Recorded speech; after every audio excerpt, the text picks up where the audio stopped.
Hello guys, welcome to my channel. मैं इस channel के ऊपर एक नई सीरीज शुरू करने जा रहा हूँ जिसमें हम डिफरेंट डिफरेंट पॉलिटिकल आइडियोलॉजीज़ को डिस्कस करेंगे।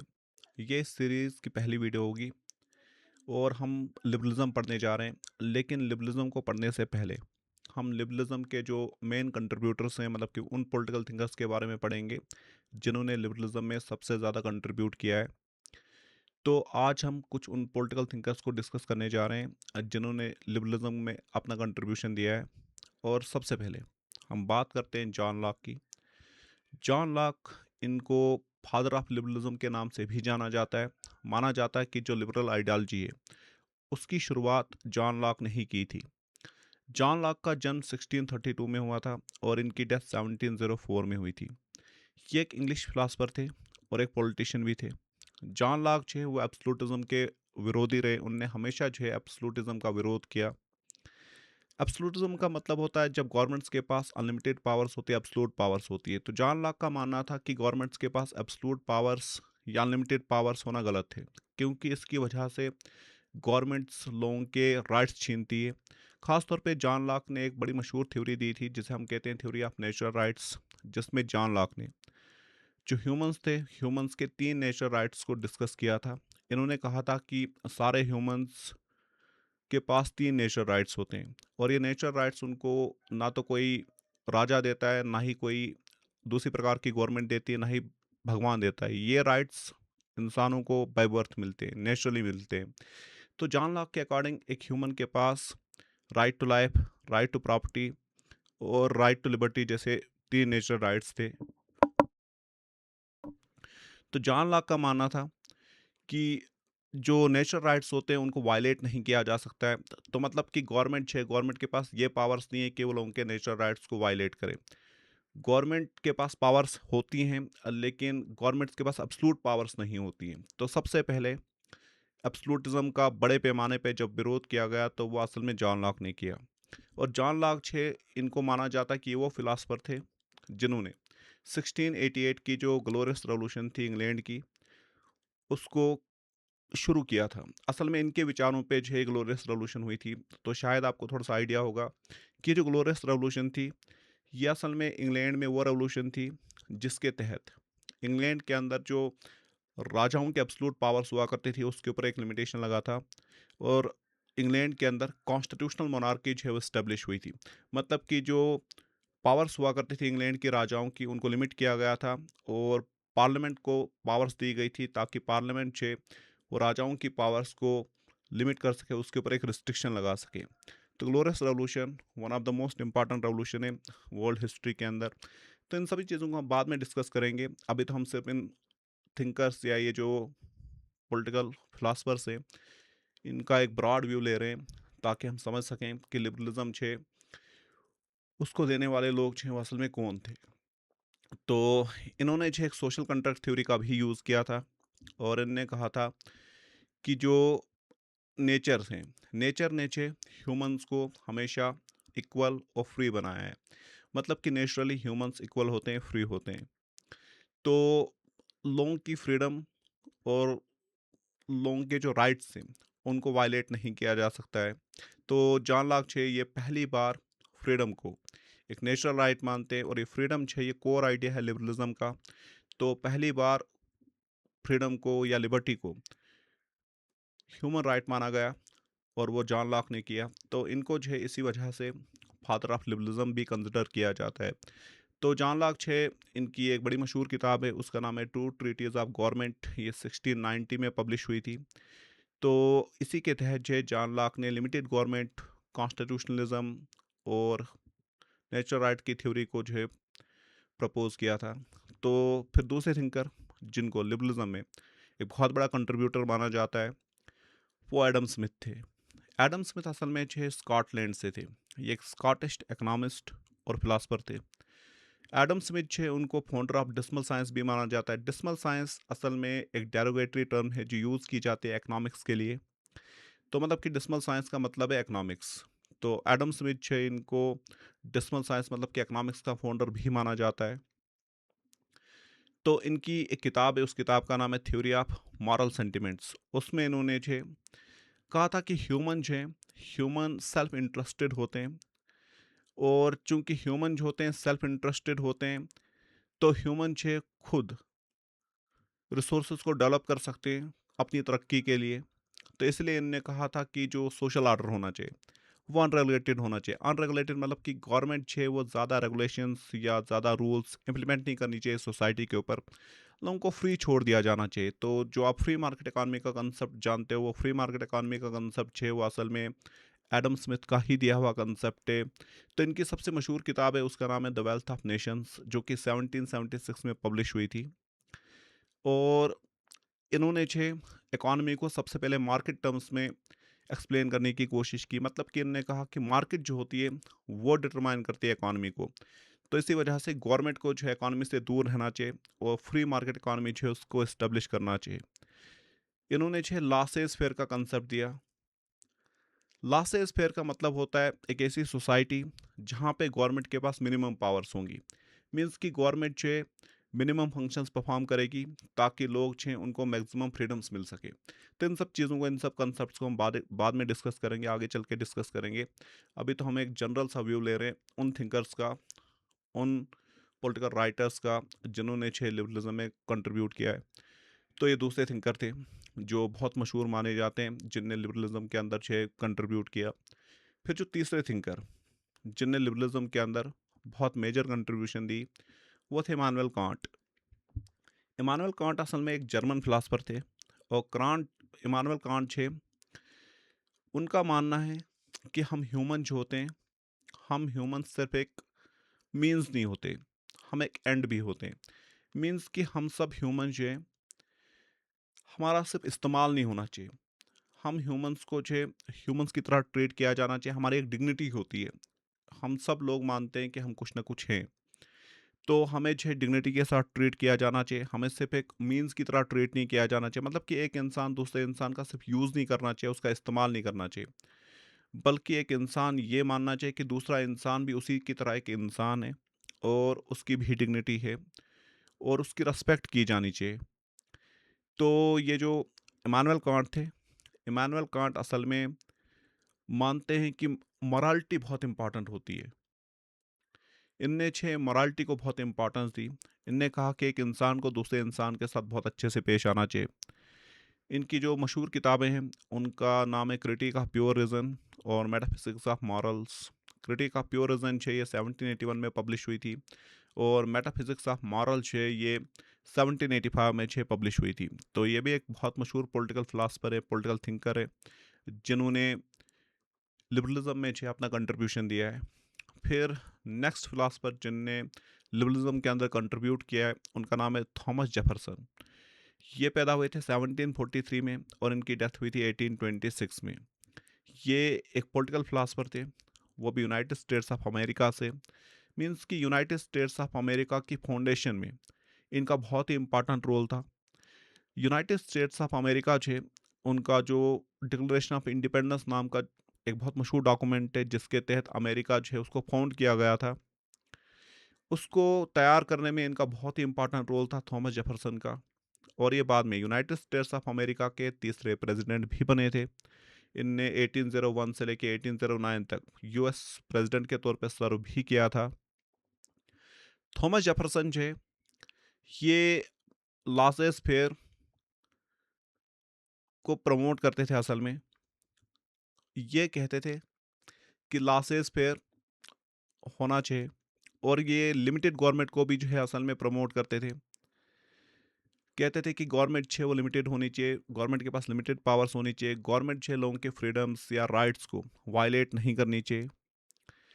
तो थॉमस जेफरसन जो है, इन्होंने छे मॉडर्न अमेरिका को शेप करने में बहुत इंपॉर्टेंट रोल प्ले किया। और आप जानते हो कि मॉडर्न अमेरिका जो है, ये असल में टॉर्च बेरर माना जाता है लिबरलिज्म का। मीन्स कि ये सबसे इम्पॉर्टेंट कंट्री मानी जाती है जिनने लिबरलिज्म को दुनिया के अंदर बहुत ज़्यादा प्रमोट किया है। तो पहला लिबरल पॉलिटिकल सेटअप इस यूनाइटेड स्टेट्स ऑफ अमेरिका को ही माना जाता है, और यूएसए को एक लिबरल कंट्री के तौर पे शेप करने में थॉमस जेफरसन जो है उनका बहुत इंपॉर्टेंट रोल रहा। फिर नेक्स्ट फिलासफर जिनने बहुत ज़्यादा कंट्रीब्यूट किया लिबरलिज्म के अंदर उनका नाम है जर्मी बेंथम। और जर्मी बेंथम जो एक बहुत मशहूर ब्रिटिश फिलासफर है। इनका जन्म 1748 में हुआ था और इनकी डेथ 1832 में हुई थी। इनको असल में यूटिलिटेरियनिज्म का फाउंडर माना जाता है। यूटिलिटेरियनिज्म जो है ये भी एक पॉलिटिकल आइडियोलॉजी है जो कि लिबरलिज्म से ही जुड़ी हुई है। इसको भी हम डिस्कस करेंगे जब हम आइडियोलॉजीज को प्रॉपर तरीके से डिस्कस करना शुरू करेंगे। तो यूटिलिटेरियनिज्म का फेम फाउंडर माना जाता है जर्मी बेंथम को। तो इन्होंने छह प्रिंसिपल दिया था, जनरल यूटिलिटी का प्रिंसिपल। उस प्रिंसिपल को कहा जाता है the greatest happiness for the greatest number. तो ये प्रिंसिपल क्या था असल में, इसको हम बाद में डिस्कस करेंगे कि the greatest happiness for the greatest number 6 इसका क्या मीनिंग होता है। तो असल में यूटिलिटेरियनिज्म का कंसेप्ट यही है कि इंसान छे हमेशा यूटिलिटी सीख करते हैं। मतलब कि इंसान चाहते हैं कि वो खुश रहे, और इंसानों को छे जिस चीज़ से ज़्यादा खुशी मिले, गवर्नमेंट को छे उसी तरह के डिसीजंस लेने चाहिए। अभी तो मैं आपको बहुत सिंपल तरीके से समझा रहा हूँ, बाद में हम इनको डिटेल में डिस्कस करेंगे। तो इसने छे लासेस फेयर को डिफेंड किया। इसने कहा कि लासेस फेयर की आइडियोलॉजी छे वो परफेक्ट आइडियोलॉजी है सोसाइटीज़ को शेप करने के लिए। तो जर्मी बेंथम जो है इसकी कुछ मशहूर किताबें जैसे कि अ फ्रेगमेंट ऑन गवर्नमेंट जो कि 1776 में पब्लिश हुई थी, और an introduction to the principles of morals and legislations जो कि 1789 में पब्लिश हुई थी। फिर नेक्स्ट फिलासफर आते हैं, उनका नाम है जेम्स मेडिसन। ये असल में यूएसए के एक पॉलिटिशियन थे और पॉलिटिकल थ्योरिस्ट भी थे। मेडिसन जो है इन्होंने यूनाइटेड नेशन के कॉन्स्टिट्यूशन को लिखने में एक बहुत इंपॉर्टेंट रोल प्ले किया था, और ये यूएसए के चौथे प्रेसिडेंट के तौर पे भी सर्व करते हैं। ये 1809 से 1817 तक यूनाइटेड स्टेट्स ऑफ अमेरिका के प्रेसिडेंट रहे। मींस कि थॉमस जेफरसन के बाद यूनाइटेड स्टेट्स ऑफ अमेरिका के प्रेसिडेंट जेम्स मेडिसन बने थे। और मेडिसन छे ये प्लूरलिज्म और डिवाइडेड गवर्नमेंट के समर्थक थे। इन्होंने फेडरलिज्म, बाइकैमरलिज्म और सेपरेशन ऑफ पावर, इन सबको यूनाइटेड स्टेट्स ऑफ अमेरिका की गवर्नमेंट का बेस बनाया। फेडरलिज्म जैसे कि थोड़ा सा आपको आइडिया होगा, इसका मतलब होता है कि जब गवर्नमेंट्स की पावर्स को डिवाइड किया जाता है अलग अलग लेवल पे, मींस कि सेंट्रल लेवल पे, स्टेट लेवल्स पे। और बाइकैमरलिज्म का मतलब होता है जब किसी कंट्री की लेजिस्लेटिव स्ट्रक्चर जो होता है, मींस कि वहाँ की जो पार्लियामेंट होती है उसके दो हाउसेज होते हैं, एक होता है अपर हाउस, दूसरा होता है लोअर हाउस। और separation of powers, separation of powers का मतलब होता है जब पावर्स को सेपरेट किया जाता है गवर्नमेंट के अलग अलग ऑर्गन्स के बीच में, लेजिस्लेचर, एग्जीक्यूटिव और जुडिशरी के बीच में। तो इस तरह की चीज़ों को यूनाइटेड स्टेट्स ऑफ अमेरिका की गवर्नमेंट का बेस बनाने वाले व्यक्ति असल में जेम्स मेडिसन थे। इनने छः यूएसए के कॉन्स्टिट्यूशन में इन सभी चीज़ों को इनकॉर्पोरेट किया। तो ये भी एक बहुत मशहूर पॉलिटिकल थिंकर है जिनने लिबरलिज्म में बहुत कंट्रीब्यूट किया है। जेम्स मेडिसन छे इनकी सबसे मशहूर किताब है द फेडरलिस्ट जो कि 1787 से असल में 1708 के बीच में पब्लिश हुई थी। यह असल में जो एक बुक तो नहीं थी, यह असल में एक जर्नल हुआ करता था, एक मैगजीन हुआ करती थी जिसमें ये लिखा करते थे। फिर आते हैं जॉन स्ट्रॉट मिल, जेएस मिल, जो मॉडर्न लिबरलिज्म के बहुत बड़े फिलासफर माने जाते हैं। ये ब्रिटेन से ही थे। इनका जन्म 1806 में हुआ था और इनकी डेथ 1873 में हुई थी। ये ना सिर्फ एक पॉलिटिकल फिलासफर थे बल्कि एक इकनॉमिस्ट भी थे, और बाद में चल के एक पॉलिटिशियन भी बने। ये ब्रिटिश पार्लियामेंट के मेंबर भी रहे। तो जॉन स्ट्रॉट मिल, जेस मिल, इनका काम बहुत ही वैराइड है, अलग अलग टॉपिक्स के ऊपर इन्होंने लिखा है, और इनका काम बहुत कम्प्लेक्स भी है। तो इनके काम में आपको क्लासिकल और मॉडर्न दोनों लिबरल्स के आइडियाज़ देखने को मिलेंगे। अब क्लासिकल लिबरलिज्म क्या होता है, मॉडर्न लिबरलिज्म क्या होता है, इसको हम बाद में डिस्कस करेंगे जब मैं लिबरलिज्म को प्रॉपरली आपको पढ़ाना शुरू करूंगा। तो ये असल में कलेक्टिव टेंडेंसीज के खिलाफ थे। ये चाहते थे कि सोसाइटी के अंदर छः इंडिविजुअल को फ्री रखा जाए। ये मानते थे कि कोई भी कलेक्टिव ग्रुप, चाहे फिर वो कम्युनिटी हो, चाहे फिर वो नेशन हो, ये असल में छः लोगों की आज़ादी के दुश्मन होते हैं, ये लोगों की आज़ादी को छीनते हैं। तो ये हमेशा कलेक्टिविस्ट अप्रोच टेंडेंसी के अगेंस्ट रहे, और इन्होंने छः क्वालिटी ऑफ इंडिविजुअल लाइफ के ऊपर ज़्यादा फोकस किया। इनने कहा कि एक इंडिविजुअल जो है उसकी ज़िंदगी की क्वालिटी बहुत अच्छी होनी चाहिए, और ये हमेशा छः इंडिविजुअलिटी मतलब कि व्यक्तिवाद के समर्थक रहे। इनने कहा कि एक व्यक्ति को छः जितनी आज़ादी दी जा सके उतनी आज़ादी दी जानी चाहिए। और इन्होंने जो है औरतों के राइट टू वोट के लिए भी लड़ाई लड़ी, वो भी ब्रिटिश पार्लियामेंट के अंदर। ये हमेशा औरतों के पॉलिटिकल राइट्स के हक में खड़े रहे, और इनने वर्कर्स के राइट्स के लिए भी लड़ाई लड़ी। तो इनकी कुछ मशहूर राइटिंग्स से ऑन लिबर्टी जो कि 1859 में पब्लिश हुई थी, यूटिलिटेरियनिज्म जो कि 1861 में पब्लिश हुई थी, कंसिडरेशंस आर रिप्रेजेंटेटिव गवर्नमेंट जो कि 1861 में पब्लिश हुई थी। तो ये एक बड़े मशहूर पॉलिटिकल थिंकर है जिनने लिबरलिज्म के अंदर बहुत ज़्यादा कंट्रीब्यूट किया है। फिर आते हैं टी एच ग्रीन, थॉमस हिल ग्रीन। ये असल में एक ब्रिटिश फिलासफर थे और एक सोशल थ्योरिस्ट थे। ग्रीन जो है उन्होंने जो शुरुआती लिबरल डॉक्ट्रिन्स थे, मीन्स की क्लासिकल लिबरलिज्म जिसे हम कहते हैं, उसकी कमियों को उजागर किया। तो ये असल में मॉडर्न लिबरल माने जाते हैं। अब मॉडर्न लिबरल और क्लासिकल लिबरल्स के बीच में क्या डिफरेंस है, वो मैं बाद में आपके साथ डिस्कस करूंगा। लेकिन आप इतना याद रखो कि टी एच ग्रीन जो है ये माने जाते हैं कि ये एक मॉडर्न लिबरल थे, और इनने जो शुरुआती लिबरल डॉक्ट्रिन्स थी, मतलब कि जो क्लासिकल लिबरल डॉक्ट्रिन्स थी, जो क्लासिकल लिबरल विचार थे, खासतौर पे लासे स्पेयर, उनकी कमियों को उजागर किया। ये एरिस्टोटल और हीगल से काफ़ी प्रभावित थे। ग्रीन छे इनका मानना था कि ह्यूमन जो होते हैं वो सोशल क्रिएचर्स हैं, मतलब कि वो सोसाइटी में रहने वाले जीव हैं। तो इसी वजह से जो है ह्यूमंस को अनलिमिटेड फ्रीडम्स नहीं दी जा सकती है। ह्यूमंस के ऊपर कुछ रिस्ट्रिक्शंस होनी चाहिए ताकि सोसाइटी का इंटरेस्ट भी जो है वो बचा रहे। तो इसलिए इनने जो है लिबरलिज्म के साथ वेलफेयरिज्म को जोड़ा। मतलब कि इनने कहा कि गवर्नमेंट लोगों की फ्रीडम्स को कुछ हद तक लिमिट कर सकती है बाकी लोगों को वेलफेयर देने के लिए। इसको भी हम बाद में डिस्कस करेंगे कि असल में लिबरलिज्म के अंदर वेलफेयरिज्म है क्या। यह असल में मॉडर्न लिबरलिज्म के साथ जुड़ा हुआ एक कंसेप्ट है। तो इनने छह पॉजिटिव फ्रीडम का आइडिया दिया। पॉजिटिव फ्रीडम असल में मॉडर्न लिबरलिज्म का बेस मानी जाती है। एक होती है नेगेटिव फ्रीडम, एक होती है पॉजिटिव फ्रीडम। जो क्लासिकल लिबरल्स थे वो नेगेटिव फ्रीडम के साथ जुड़े हुए थे।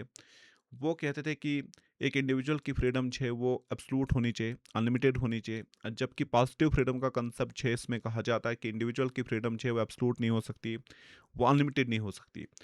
एक इंडिविजुअल की फ्रीडम को रिस्ट्रिक्ट करना ज़रूरी होता है ताकि एक इंडिविजुअल की फ्रीडम छे दूसरों की फ्रीडम्स के लिए एक थ्रेट ना बने, खतरा ना बने। तो इनने एक पॉजिटिव फ्रीडम का कंसेप्ट दिया। तो ये असल में जो है नया लिबरलिज्म, मतलब कि जिसे हम मॉडर्न लिबरलिज्म कहते हैं, उसका बेस बन गया। तो आप कह सकते हो टी एच ग्रीन जो है मॉडर्न लिबरलिज्म के एक हिसाब से फाउंडर हैं। तो इनकी जो मशहूर रचनाएं हैं वह lectures on the principles of political obligation और प्रोग्लोमेना टू एथिक्स। तो इनकी कुछ है ना मशहूर किताबें हैं। फिर आते हैं जॉन रॉल्स। जॉन रॉल्स, इनका जन्म 1921 में हुआ था और इनकी डेथ 2002 में हुई थी। ये एक यूएस पॉलिटिकल फिलासफर थे। जॉन रॉल्स ने एक तरह की सोशल कॉन्ट्रैक्ट थ्योरी का ही यूज़ किया, और इन्हें लिबरल इंडिविजुअलिज्म को सोशल जस्टिस और रिडिस्ट्रीब्यूशन के साथ जोड़ा। और इनने जो जस्टिस की एक थ्योरी दी जो कि काफ़ी पॉपुलर भी है। इनका जो जस्टिस का आइडिया है वो असल में फेयरनेस पे बेस्ड है। मीन्स कि ये कहते हैं कि सोसाइटी के अंदर जो कुछ भी आप डिस्ट्रीब्यूट करो लोगों के बीच में, वो फेयर तरीके से होना चाहिए, तभी जाके जो है जस्टिस अचीव किया जा सकता है। तो इनका जो थ्योरी ऑफ जस्टिस है उसमें इनने व्हील ऑफ इग्नोरेंस जैसे कंसेप्ट का यूज़ किया है। तो इन चीज़ों को भी हम डिस्कस करेंगे बाद में कि जॉन रॉल्स की थ्योरी ऑफ जस्टिस क्या है और उसमें व्हील ऑफ इग्नोरेंस का मतलब क्या है, और उसके साथ ओरिजिनल पोजीशन का मतलब क्या है। तो ये कुछ इंपॉर्टेंट कंसेप्ट है जिनके बेसिस पे छेन ने अपनी थ्योरी ऑफ जस्टिस है वो प्रपोज की। तो ये कुछ मशहूर फिलासफर रहे। और उसके अलावा आइजिया बर्लिन, रॉबर्ट नॉजिक, ये सब वो फिलासफर्स है जिनने लिबरलिज्म के अंदर सबसे ज़्यादा कंट्रीब्यूट किया है, जिनने लिबरल फिलासफी, लिबरल आइडियोलॉजी है उसको शेप किया है दुनिया के अंदर। तो नेक्स्ट वीडियो में मैं डिस्कस करूंगा आपसे कि लिबरलिज्म असल में होता क्या है, लिबरल आइडियोलॉजी जो है उसका बेस क्या है, लिबरल आइडियोलॉजी के बेसिक आइडियाज़ क्या है, और लिबरल आइडियोलॉजी जो है ये किस तरह की लिबर्टी की बात करती है, ये किस तरह की आज़ादी की बात करती है। ये सब कुछ हम डिस्कस करेंगे नेक्स्ट वीडियो में। तो thank you for watching the video. Hope कि आपको ये वीडियो अच्छी लगी होगी, इन्फॉर्मेटिव लगी होगी। तो अगर आप ये वीडियो एंड तक देख रहे हो और आपको ये वीडियो जो है अच्छी लगी है, इन्फॉर्मेटिव लगी है, तो प्लीज़ मेरे चैनल को सब्सक्राइब कीजिए और इस वीडियो को लाइक कीजिए और शेयर कीजिए। Thank you for watching this video.